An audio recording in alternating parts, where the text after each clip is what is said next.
നമസ്കാരം. മലയാളി വാർത്തയിലേക്ക് സ്വാഗതം.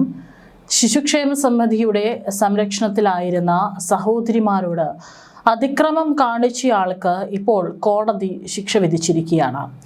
51 വർഷം കഠിന തടവും 1,19,000 രൂപ പിഴയും വിധിച്ച് തലശ്ശേരി അതിവേഗ പോക്സോ കോടതി 14-കാരിയെ ലൈംഗികമായി പീഡിപ്പിക്കുകയും അനിയത്തിയെ പീഡിപ്പിക്കാൻ ശ്രമിക്കുകയും ചെയ്ത സംഭവത്തിൽ മാങ്ങാട്ടിടം കണ്ടകുന്നം ചെമ്മനപ്പറമ്പിൽ CG ശശികുമാറിനെയാണ് ജഡ്ജി MT ജലജ റാണി ശിക്ഷിച്ചത്. 66 വയസ്സ് പ്രായമുള്ള ഇയാളാണ്. ഒരു കൊച്ചുമക്കൾ ഉണ്ടെങ്കിൽ അവർക്കുണ്ടാകും ഇയാൾ ഇപ്പോൾ പീഡിപ്പിച്ച ഈ പെൺകുട്ടിയുടെ പ്രായം. 16 വയസ്സ് മാത്രം പ്രായമുള്ള പെൺകുട്ടിയോടാണ് അതിക്രൂരമായിട്ട് ഇയാൾ പെരുമാറുകയും ആ കുട്ടിയെ ഗർഭിണിയാക്കുകയും ചെയ്തിരിക്കുന്നത്.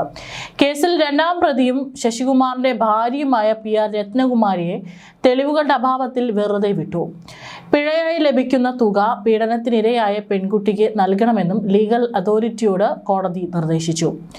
പോക്സോ നിയമത്തിലെ വിവിധ വകുപ്പുകൾ കൂത്തുപറമ്പ് പോലീസ് രജിസ്റ്റർ ചെയ്ത 2 കേസുകളിലാണ് ശശികുമാർ ശിക്ഷിക്കപ്പെട്ടത്. 2016 കേസിനാസ്പദമായിട്ടുള്ള സംഭവം നടക്കുന്നത്. ശിശുക്ഷേമ സമിതിയുടെ സംരക്ഷണയിലുള്ള കുട്ടികളെ അവധിക്കാലത്തേക്ക് ചില വീടുകളിൽ ദത്ത് നിർത്താറുണ്ട്. അതായത് ഫോസ്റ്റർ കെയർ എന്നാണ് പറയാറ്. ഇത്തരത്തിൽ 14-കാരിയെ ഈ ദമ്പതിമാർ സ്വന്തം വീട്ടിലെത്തിച്ചാണ് അതിക്രൂര പീഡനം നടത്തിയത്. ഈ കാലയളവിൽ പെൺകുട്ടിയെ കഠിനമായ വീട്ടുജോലികൾ എടുപ്പിച്ചിരുന്നു. 2016 സെപ്റ്റംബർ 10 രത്നകുമാരി ബന്ധുവീട്ടിൽ പോയ സമയത്താണ് പെൺകുട്ടി പീഡനത്തിനിരയായത്.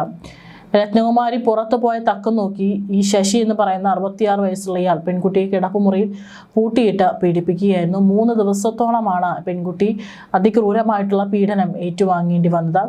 വിവരം പുറത്തു പറഞ്ഞാൽ കൊന്നുകളയുമെന്ന് ഭീഷണിപ്പെടുത്തു. പിന്നീടാണ് പെൺകുട്ടി ഗർഭിണിയായത്. ഇതിനെ തുടർന്ന് ഭാര്യയുടെ സഹായത്തോടെ ഗർഭം അലസിപ്പിക്കാൻ ശശി നിർദ്ദേശം നൽകുകയും രത്നകുമാരി തലശ്ശേരിയിലെ ഒരു സ്വകാര്യ ആശുപത്രിയിൽ കൊണ്ടുപോയെങ്കിലും ഗർഭചിത്രം നടത്താൻ സാധിച്ചില്ല. തുടർന്ന് കുട്ടിക്ക് വിശ്രമം നൽകാതെ കഠിന ജോലികൾ എടുപ്പിക്കുകയും കുട്ടിയുടെ വയറ്റിൽ വെട്ടുകല്ല് കയറ്റിവെച്ച് രക്തസ്രാവമുണ്ടാക്കി ഗർഭം അലസിപ്പിക്കുകയും ചെയ്തു. തെളിവില്ലാതാക്കാൻ ആശുപത്രി രേഖകളും മരുന്നിന്റെ കുറിപ്പടികളും നശിപ്പിച്ചു. ഭയന്നുപോയ പെൺകുട്ടി വിവരം പുറത്ത് ആരോടും പറഞ്ഞില്ല.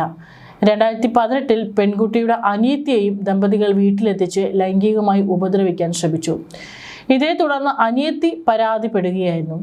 കൗൺസിലിംഗിലാണ് തങ്ങൾ നേരിട്ട ക്രൂരതകൾ കുട്ടികൾ വെളിപ്പെടുത്തിയത്. കൂത്തുപറമ്പ് സ്റ്റേഷൻ ഹൗസ് ഓഫീസറായിരുന്നു ബിനു മോഹൻ നടത്തിയ സമഗ്രമായ അന്വേഷണമാണ് കേസിൽ നിർണായകമായത്.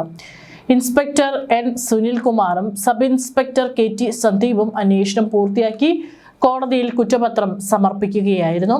പ്രോസിക്യൂഷന് വേണ്ടി സ്പെഷ്യൽ പബ്ലിക് പ്രോസിക്യൂട്ടർ BM ബാസുരിയും ഹാജരായിരുന്നു. പിഴയായി ലഭിക്കുന്ന തുക പീഡനത്തിനിരയായ പെൺകുട്ടിക്ക് നൽകണമെന്നും ലീഗൽ അതോറിറ്റിയോട് കോടതി നിർദ്ദേശിച്ചിട്ടുണ്ട്. ആശുപത്രി രേഖകളും മരുന്നിന്റെ കുറിപ്പടികളും നശിപ്പിച്ചിരുന്നു. 2016 ആദ്യം ഈ ഒരു കുട്ടി പീഡനത്തിനിരയാകുന്നു. 2 വർഷം കഴിഞ്ഞ് 2018 ഇതേ പെൺകുട്ടിയുടെ അനിയത്തിയെയും ഇത്തരത്തിൽ വീട്ടിലെത്തിച്ച് ലൈംഗികമായി ഉപദ്രവിക്കാൻ ശ്രമിച്ചു. പക്ഷേ ആ കുട്ടി പരാതിപ്പെടുകയായിരുന്നു.